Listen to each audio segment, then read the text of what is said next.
సమస్య ఉంది, అవునా కాదా? ఏనుగులు వచ్చి పంట నష్టం ఎక్కువ చేస్తాయి.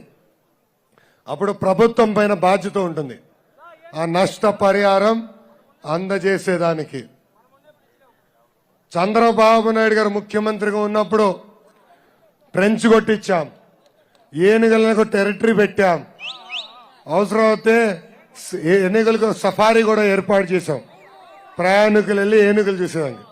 ఇప్పుడు అన్ని గోవిందా గోవిందా. ఏనుగులు వస్తాయి, పంట నష్టం చేస్తే పంట నష్ట పరిహారం గోవిందా గోవిందా. అవునా?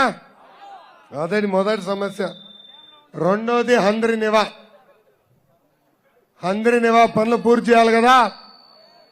బాబు గారు ముఖ్యమంత్రిగా ఉన్నప్పుడు 90% పనులు పూర్తి చేసినాం.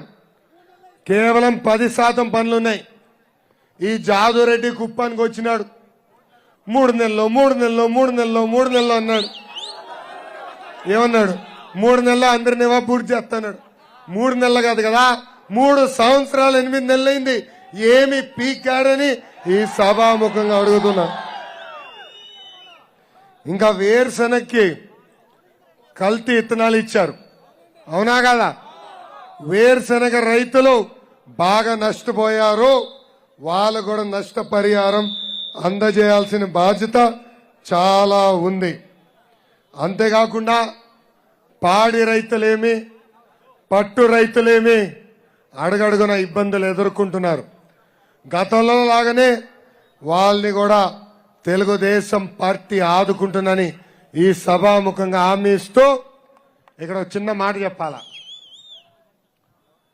ఈరోజు నేను శాంతిపురంలో ఒక సంతకెళ్ళా. ఆ సంతకెళ్తే ఒక రైతు ఉన్నాడు, మంచి ఆటో ఉంది. కూర్చుని ఏంటబ్బా పెట్రోల్ ధరలు బాగా పెరిగినాయి కదా అని అడిగినా. లేదే పెరగలేదే అన్నాడు. నాకు అర్థం అలా. అప్పుడేం చెప్పాడు సార్, అయ్యా నేను ఆంధ్రాలో పెట్రోల్ కొట్టించుకోను, కర్ణాటకలోనే పెట్రోల్ కొట్టించుకుంటానన్నాడు. అవునా కదా? కర్ణాటక పోలీసు సోదరులు బాగా గౌరవంగా పలికారు, చాలా గౌరవంగా తీసుకెళ్తున్నారు. అప్పుడు డిఎస్పీ సార్ అన్నారు, సార్ ఇది మా బార్డర్ అంటే మాకు తెలుసు సార్ అన్నారు. ఎట్లా అన్నాడు? చూడండి సార్ పెట్రోల్ ధరలు తక్కువ ఉన్నాయని చెప్పిన.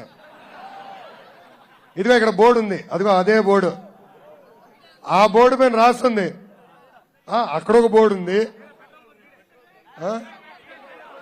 బంక్ ఇక్కడ. ఇదిగో ఇక్కడ రాస్తుంది డీజిల్ 88, పెట్రోల్ 102. అవునా కదా? కర్ణాటక పెట్రోల్ బంక్ ఇటు, ఆంధ్ర పెట్రోల్ బంక్ అటు. ఇటు నుంచి అటు వెళ్తే 10 రూపాయలు బాధుడే బాధుడు. ఈ ఒక్క నిర్ణయం వల్ల